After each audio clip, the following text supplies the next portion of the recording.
Have you ever wondered why some civilizations made technological, social, and economic advances way before others? For instance, why did Europeans have ships that could cross oceans when other civilizations hadn't even invented the wheel? Surprisingly, the answer has less to do with individual intelligence or enterprise, and more with geography, biology, and a bit of luck. Where do civilizations spring from? Let's start with a fascinating fact. The regions of the world that first developed agriculture are also those where the first complex civilizations emerged. But why there? The key lies in the availability of domesticatable plants and animals. Only in certain areas of the world were the biological resources necessary to kickstart agriculture available. Imagine for a moment being an ancient hunter-gatherer.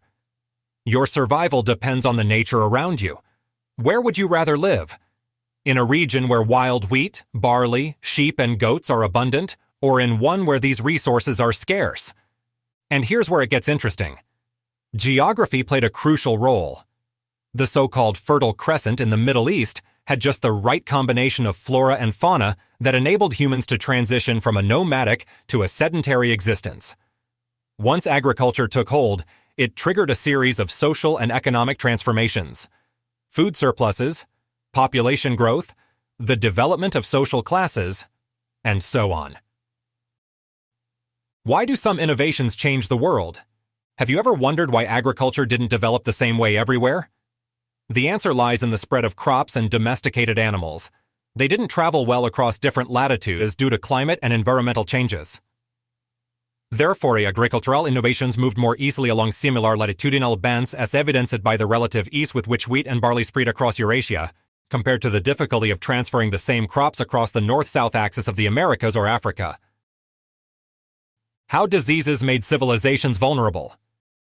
It's even more fascinating to consider the role of diseases in the evolution of human societies. Settled populations, through the domestication of animals, were exposed to a variety of previously unknown germs and pathogens.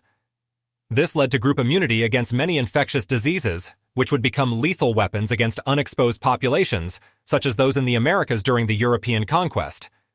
Ever wonder why diseases brought by Europeans were so devastating to Native American populations? Well, now you have part of the answer. This interaction between geography, biology, and human society created fertile ground for the development of technologies, complex political and economic systems in some parts of the world, much earlier than elsewhere.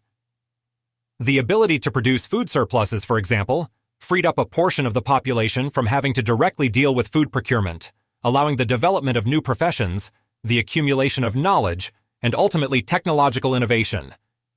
Moreover, these advanced societies had another advantage: the ability to mobilize resources for military purposes. Civilizations that could support a standing army were more likely to expand at the expense of those that could not. Thus, weapons, steel, and diseases became tools of conquest, enabling certain civilizations to not only survive, but to dominate on a large scale. But how did these civilizations maintain and expand their dominion over time? And why, in some regions of the world, despite having the same geographical and biological opportunities, has development been slower or taken different directions? The concept of diffusion is key to understanding these phenomena. Technologies, ideas, and innovations do not stay confined where they are born. They spread, often transforming societies far removed from their origin. But diffusion is not a uniform process. It is facilitated or hindered by geographical barriers, such as mountains and deserts, and by cultural barriers, such as different languages and religions. Have you ever pondered how different the world would be if the agricultural innovations of the Fertile Crescent could have spread more freely throughout the Americas or sub-Saharan Africa?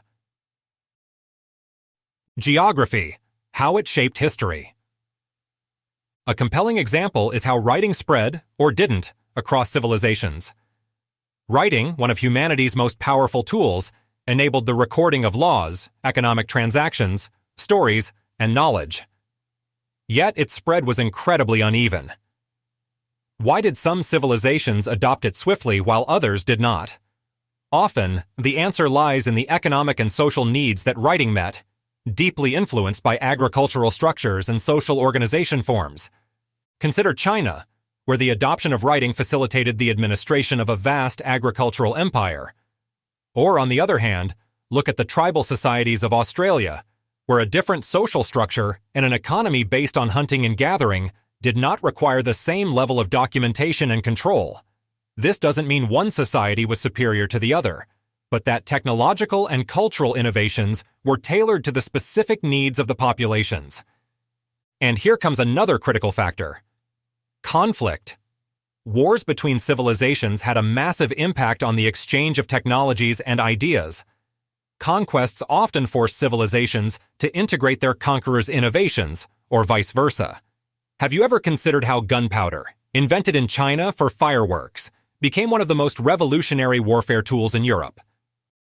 Perhaps one of the most fascinating aspects is how certain civilizations faced environmental challenges and climate changes.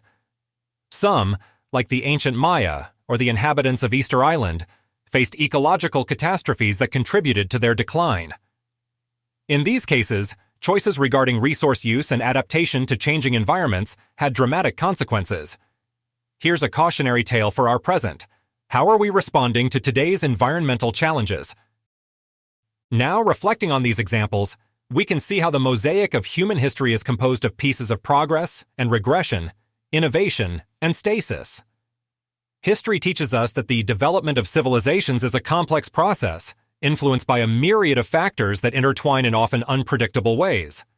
Have you ever pondered how the world's history might have been written very differently if only small details had changed? This thought leads us straight to the heart of how geography and biology have impacted the fates of civilizations in ways sometimes subtle, sometimes dramatic.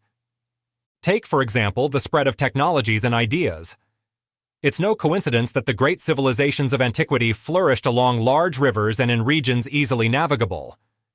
These waterways were not just sources of irrigation and food, but also communication channels that enabled the exchange of ideas, goods, and innovations. Have you ever wondered how different history would be if the Sahara had not been a desert, but a vast fertile area? Another fundamental aspect is the role of mountain ranges and oceans as natural barriers.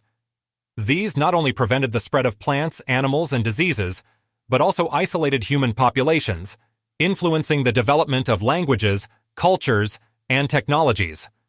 For instance, the isolation of Australia and the Pacific Islands limited cultural and technological exchanges with the rest of the world until Europeans arrived. Domesticated animals played a crucial role in the evolution of societies. Think about it. How could the ancient Egyptians have built the pyramids without the strength of oxen to transport the stones? And how could the nomads of the Asian steppes have expanded so quickly without horses? Animals provided not only food and leather, but were essential for agriculture and war. However, the distribution of domesticable animals was not uniform across the world, giving a decisive advantage to certain regions. But let's not forget the importance of diseases.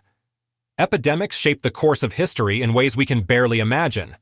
Societies that had developed resistance to diseases like smallpox and measles, thanks to their close cohabitation with domestic animals, were at an advantage when facing populations that had not developed such immunity. This aspect proved tragic during the encounter between Europeans and the indigenous populations of the Americas, where diseases brought from Europe caused large-scale devastation. Now, reflecting on these aspects, have you ever wondered how human societies could have evolved differently if some of these factors had been different? And how these elements continue to influence the world we live in today? As we delve further into these concepts, we draw closer to understanding not only why some civilizations developed earlier than others, but also how these dynamics continue to shape global interactions in the contemporary world. History is full of what-ifs that stir our imagination. But one thing is clear. Human history is not just a series of random events, but the result of complex, interconnected processes that have deep roots in geography, biology, and human society. Have you ever considered what role we might play today in this vast historical tapestry? Innovation and adaptation, the keys to progress. Imagine you're at the helm of a ship sailing through time. You watch as the currents of history, driven by the winds of geography, biology, and human innovation, have steered civilizations toward their destinies. Have you ever wondered, looking at the vast panorama of human history, what lessons we can draw to navigate toward the future? A fundamental element that clearly emerges is the importance of adaptation and innovation. Civilizations that developed earlier were able to make the most of the resources at their disposal, adapting to challenges posed by the environment and historical circumstances. But there's an anecdote that particularly embodies this capacity for adaptation: the story of the spread of writing. Initially developed to keep track of agricultural inventories in Mesopotamia, writing transformed into a powerful tool for recording laws, stories, and knowledge, thus accelerating the exchange of ideas and the accumulation of wisdom. This leads us to reflect: how is our ability to adapt and innovate being tested today? And how can we use the lessons of the past to face the challenges of the present and future? Environmental challenges throughout history. A warning for the future. Another crucial lesson is the interconnectedness of human societies and the natural world. History teaches us that civilizations that ignored the environmental limits or exploited natural resources unsustainably often face devastating crises. The widespread deforestation on Easter Island or the collapse of the Maya civilization are stark examples of how lack of sustainability can lead to decline. Today, faced with climate change and the loss of biodiversity, how can we learn from these stories of the past to ensure a sustainable future for our planet? Overcoming inequalities. A lesson from the past. Then there's the issue of inequality. The history of civilizations shows us that development has not occurred uniformly, often creating deep divides between societies. These inequalities have deep roots but continue to influence international relations, the economy, and politics even today. How can we work to build a fairer world, drawing on the lessons of history? In conclusion, pondering why some civilizations developed earlier than others, we encounter questions that go well beyond mere historical curiosity. By exploring the past, we discover keys to understanding the present and imagining a different, perhaps better future. History is not just a sequence of dates and events, but an inexhaustible source of inspiration, warning, and wisdom. Each civilization, with its stories of rise and fall, teaches us something valuable about the potential and limits of human experience. So, as we prepare to write the next chapters of our collective story, the question we should ask ourselves is not just why some civilizations developed earlier, but also how we can use the lessons of the past to build a future where every civilization can thrive. Have you ever wondered what role you might play in this grand narrative? After all, history is not written solely by the victors, but by all those who choose to leave a mark. If this journey through history has captivated you, I invite you to subscribe to the channel, leave a like, and share the video to explore even more stories that have shaped our world together. A sincere thanks for your time and curiosity. See you in the next video.